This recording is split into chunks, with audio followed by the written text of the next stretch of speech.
लाख से अधिक परिवारों को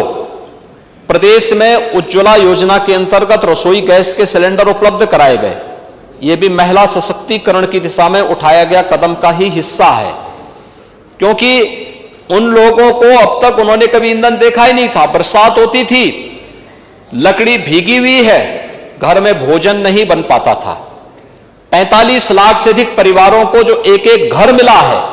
यह भी महिला सशक्तिकरण की दिशा में बढ़ाया गया कदम है, क्योंकि एक महिला किस स्थितियों में अपने बच्चों को टपकती हुई झोपड़ी के नीचे रखने के लिए मजबूर होती थी, आज जब उसे पक्का मकान मिला है तो उसके चेहरे की खुशी देखने लायक बनती है। ऐसे ही परंपरागत रूप से जहां पर जो व्यक्ति जहां पर अपना मकान बनाया है, झोपड़ी रखा हुआ है, प्रधानमंत्री स्वामित्व योजना के माध्यम से उन्हें उस जमीन का मालिकाना हक दिलाने की कार्रवाई पीएम स्वामित्व योजना के माध्यम से मिल रहा। अब तक हम लोग 40 लाख से अधिक ऐसे परिवारों को इस सुविधा का लाभ उपलब्ध करवा चुके हैं उत्तर प्रदेश के अंदर, और 8,000 से ड्रोन लगा करके हर एक ग्राम पंचायत को सर्वे करने, ग्राम पंचायत की खुली बैठक के माध्यम से फिर उन लोगों को इस अभियान के हिस्से बनाने की कार्रवाई भी चल रही है। पीएम स्वनिधि के अंतर्गत भी स्ट्रीट वेंडर,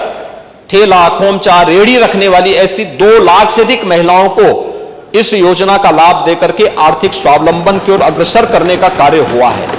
अन्य अनेक ऐसी योजनाएं हैं जिन योजनाओं के बारे में हम चर्चा करें। मेरी अपील होगी सभी महिला सब यहां पे जो सदस्यगण हैं उन सभी बहनों से कि इस पर वे अच्छी चर्चा करें। इनमें उनके कोई सुझाव हैं, सुझाव उनके नोट होंगे, सरकार उसके बारे में कदम उठाएगी। और आज जो ये देश का भी और सबका इस ओर आज ध्यान आकर्षण होगा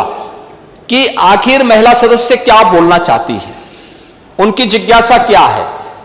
प्रदेश के विकास के बारे में, प्रदेश के सम्मान के बारे में, प्रदेश के स्वावलंबन के बारे में, प्रदेश के भविष्य के बारे में, प्रदेश के वर्तमान के बारे में।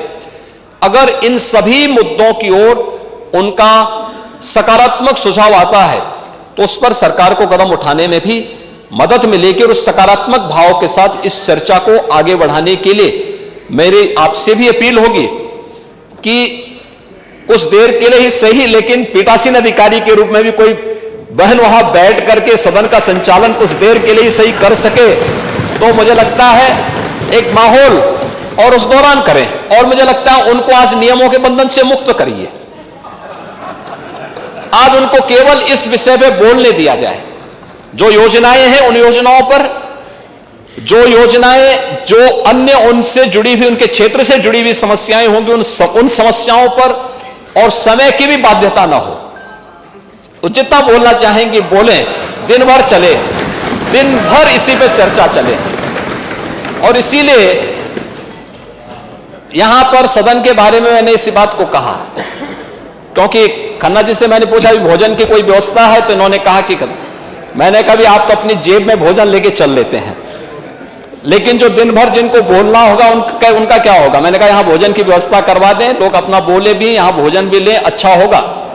आपने इसके लिए अनुमति भी दी है,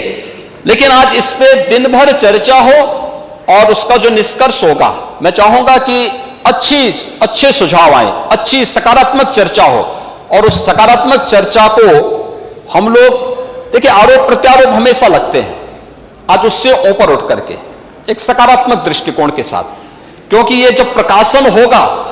तो उस प्रकाशन में आपका नाम जाए। विधानसभा की कार्रवाई में जो कुछ हम बोलते हैं, ये जो भी आएगा, यह यहां का एक दस्तावेज बनेगा।